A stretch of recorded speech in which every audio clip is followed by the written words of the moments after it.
డల్లుగా పడుకుండిద్ది. మరుసటి రోజు యథావిధిగా మళ్ళీ చెరువు దగ్గరికి వెళ్తారు నీళ్ళకు.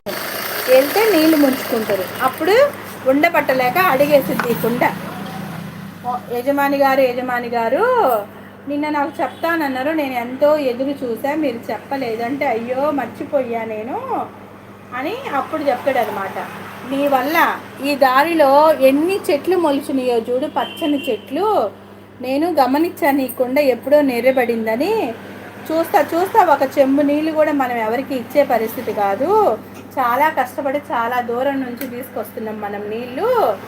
అలాంటిది ఈ కుండ నెర్రబడిందని మా ఇల్లాలు నన్ను వదిలేస్తుంది. అదే నేను నీళ్ళు తీసుకొచ్చి చెట్లకు పోస్తానంటే నన్ను ఊరుకోదు. అందుకని నేను నిన్ను నెర్రె కొట్టినా కూడా నేను కుండ మార్చుకోకుండా నీళ్ళు ఎందుకు తీసుకొస్తున్నానంటే, ఈ దారిన మనం వెళ్ళేటప్పుడు ఈ పూల మొక్కలు మొత్తము నీ వల్ల మమ్మల్ని ఇద్దరిని బతికించడం ఆ కుండ వంతు అయితే, నువ్వు ఇన్ని ప్రాణానికి ఇన్ని జీవులకి నీవు వాటికి ఆహారంగా వాటిని మొక్కలు మొలిచి